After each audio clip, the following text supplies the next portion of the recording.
Assalamualaikum warahmatullahi wabarakatuh. Pada video kali ini, saya Lina Nur Anissa. Saya akan membahas tentang Islamisasi sains gagasan dari Naquib Al-Athos. Tugas ini merupakan tugas UAS dari mata kuliah Al-Quran dan Teknologi Informasi dan Komunikasi. Baik, pembahasan pertama, saya akan membahas tentang biografi Naquib Al-Athos.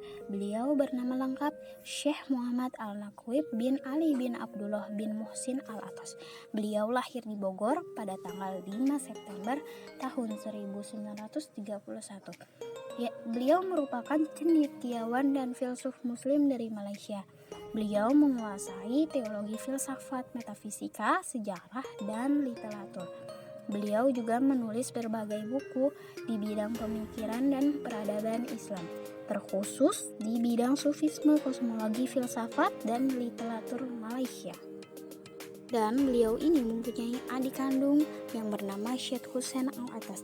Beliau merupakan seorang ilmuwan dan pakar sosiologi pada Universitas Malaya, Kuala Lumpur, Malaysia. Ayahnya bernama Syed Ali bin Abdullah Al-Athos dan ibunya bernama Syarifah Raguan Al-Idrus. Beliau merupakan keturunan ke-37 Nabi Muhammad SAW dan keturunan kaum Ningrat yang berdarah biru. Selanjutnya, latar belakang beliau menggagas tentang Islamisasi sains, yakni yang pertama itu didasarkan pada argumen beliau bahwa ilmu pengetahuan barat dianggap berlawanan dengan nilai-nilai Islam, yakni tidak sesuai dengan Al-Quran dan hadis.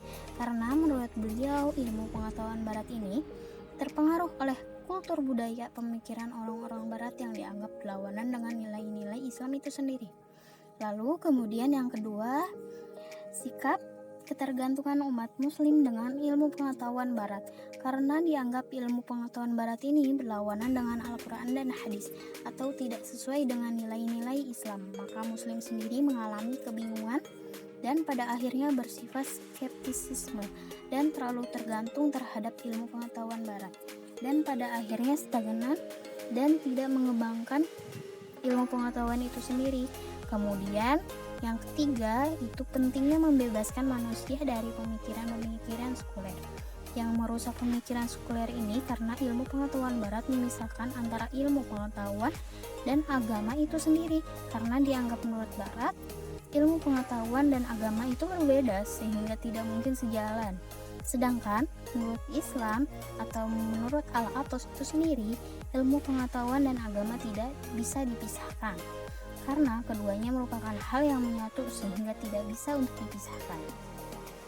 Selanjutnya ini ada proses islamisasi ilmu pengetahuan. Proses ini bisa dilaksanakan ketika proses ilmu pengetahuan dilaksanakan dengan beberapa prinsip-prinsip pokok tersebut, tentunya yang berada pada Islam, yakni baik itu pada prinsip tauhid, syariah, maupun akhlak. Tiga prinsip pokok tersebut haruslah menjadi pondasi bagi dasar ilmu pengetahuan yang ada. Proses islamisasi sains yang digagas oleh Al-Athos ini ada dua cara yang saling terkait di dalam pelaksanaan islamisasinya. Yang pertama kali, mengisolisir unsur-unsur dan konsep kunci yang membentuk budaya dan peradaban barat. Nah, ini pada intinya adalah menyeleksi inti hal-hal yang dianggap tidak sesuai dengan Al-Quran dan hadis, maka hendaknya dihapuskan atau dihindarkan. Kemudian setelah diseleksi akhirnya masuk ke tahap kedua, yakni memasukkan unsur-unsur Islam beserta konsep-konsep kunci dalam setiap bidang dari ilmu pengetahuan saat ini yang relevan, yang mana memasukkan nilai-nilai keislaman dalam ilmu pengetahuan sendiri yang dianggap relevan dengan ilmu pengetahuannya. Selanjutnya yaitu konsep islamisasi Al-Athos. Konsep ini digagas oleh Al-Athos sendiri. Menurutnya, islamisasi itu adalah pembebasan manusia pertama dari magis, mitologis, animistis, nasional kultur, dan kemudian dari kontrol sekuler atas nalar bahasanya. Karena manusia dalam wujud fisiknya cenderung sekuler dan lupa terhadap hakikat dirinya dan berbuat tidak adil terhadapnya. Ilmu pengetahuan yang dikembangkan peradaban barat telah menimbulkan kerusakan karena dikembangkan di atas pandangan hidup, budaya, dan peradaban barat dipengaruhi. Jadi menghindari segala hal yang telah disebutkan tadi dari kontrol sekuler tadi memisahkan antara agama dan ilmu pengetahuan.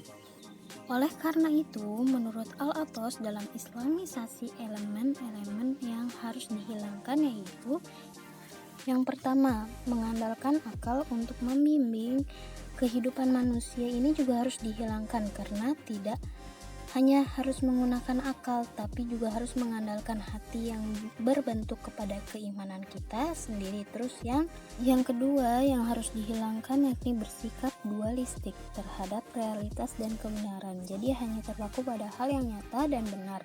Ini juga harus dihilangkan karena beberapa hal yang menurut agama atau menurut ilmu pengetahuan yang lain pun tidak bisa dilihat hanya pada hal yang bisa ternyata dan benar saja, tapi ada juga hal yang tidak kasat mata seperti hal-hal metafisika dan sebagainya.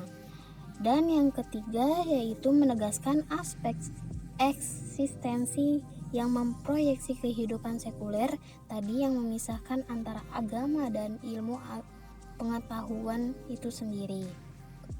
Lalu yang keempat ini membela doktrin humanisme jadi objek kajian yang tidak hanya hal yang berkaitan dengan manusia, tapi juga di luar hal itu. Bahkan kita juga mempelajari tentang tauhid, model pembelajaran fikih atau usul fikih dan sebagainya menurut Islam itu sendiri. Dan yang terakhir ini menjadikan drama dan tragedi sebagai unsur-unsur yang dominan dalam fitrah dan eksistensi. Ini juga harus dihilangkan karena tidak semua hal yang berkaitan dengan ilmu pengetahuan itu harus hal-hal yang nyata atau yang bersifat empiris. Seperti itu juga ada hal-hal yang tidak bersifat empiris. Mungkin hanya segini saja yang bisa saya tanggapi. Kurang lebihnya saya mohon maaf apabila ada kesalahan dalam pengucapan. Wallahu muwafiq ila aqwamit thoriq. Assalamualaikum warahmatullahi wabarakatuh.